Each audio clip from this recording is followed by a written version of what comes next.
You're listening to A Chapter a Day, a daily podcast. The Bible comes alive as we read a chapter out loud each day. Hello, welcome to A Chapter a Day with Connie. Today we are reading Mark chapter 9. Mark 9 says, "And he said to them, I tell you the truth. Some who are standing here will not taste death before they see the kingdom of God come with power."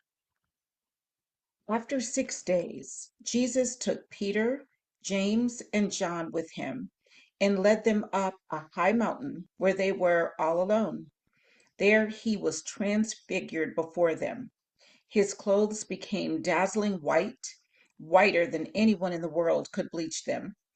And there appeared before them Elijah and Moses, who were talking with Jesus. Peter said to Jesus, "Rabbi, it is good for us to be here. Let us put up 3 shelters, one for you, one for Moses, and one for Elijah." He did not know what to say. They were so frightened. Then a cloud appeared and enveloped them, and a voice came from the cloud. "This is my son, whom I love. Listen to him." Suddenly, when they looked around, they no longer saw anyone with them except Jesus. As they were coming down the mountain, Jesus gave them orders not to tell anyone what they had seen until the Son of Man had risen from the dead. They kept the matter to themselves, discussing what rising from the dead meant. And they asked him, "Why do the teachers of the law say that Elijah must come first?" Jesus replied, "To be sure, Elijah does come first and restores all things. Why then is it written that the Son of Man must suffer much and be rejected? But I tell you, Elijah has come, and they have done to him everything they wished, just as it is written about him." When they came to the other disciples, they saw a large crowd around them and the teachers of the law arguing with them. As soon as all the people saw Jesus, they were overwhelmed with wonder and ran to greet him. "What are you arguing with them about?" he asked. A man in the crowd answered, "Teacher, I brought you my son, who is possessed by a spirit that has robbed him of speech. Whenever it seizes him, it throws him to the ground. He foams at the mouth, gnashes his teeth, and becomes rigid.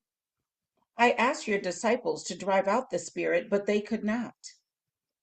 "O unbelieving generation," Jesus replied, "how long shall I stay with you? How long shall I put up with you? Bring the boy to me." So they brought him. When the spirit saw Jesus, it immediately threw the boy into a convulsion. He fell to the ground and rolled around, foaming at the mouth. Jesus asked the boy's father, "How long has he been like this?" "From childhood," he answered. "It has often thrown him into fire or water to kill him. But if you can do anything, take pity on us and help us." "If you can," said Jesus, "everything is possible for him who believes." Immediately the boy's father exclaimed, "I do believe. Help me overcome my unbelief."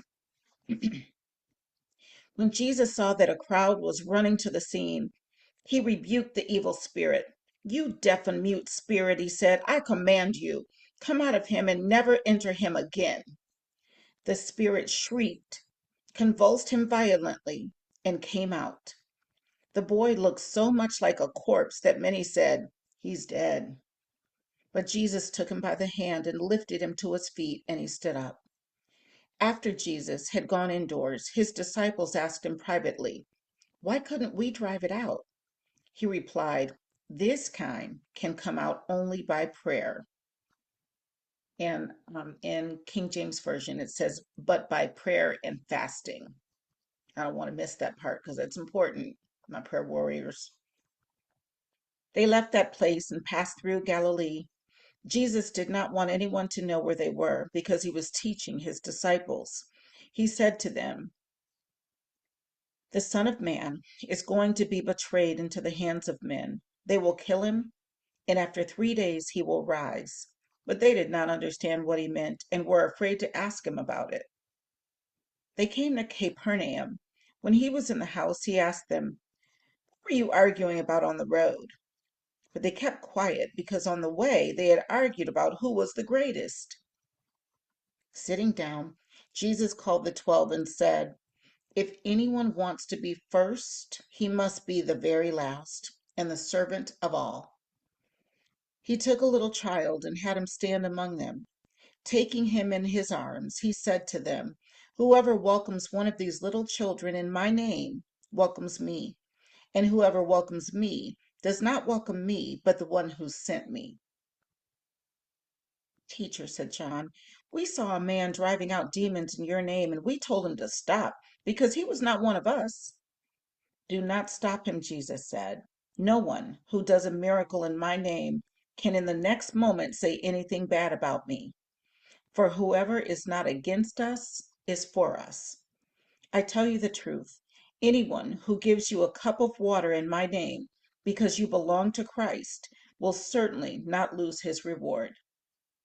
And if anyone causes one of these little ones who believe in me to sin, it would be better for him to be thrown into the sea with a large millstone tied around his neck. If your hand causes you to sin, cut it off. It is better for you to enter life maimed than with two hands to go into hell, where the fire never goes out. And if your foot causes you to sin, cut it off. It is better for you to enter life crippled than to have 2 feet and be thrown into hell. And if your eye causes you to sin, pluck it out. It is better for you to enter the kingdom of God with one eye than to have 2 eyes and be thrown into hell, where their worm does not die and the fire is not quenched. Everyone will be salted with fire. Salt is good, but if it loses its saltiness, how can you make it salty again? Have salt in yourselves and be at peace with each other." And that was Mark chapter 9. See you tomorrow for another chapter.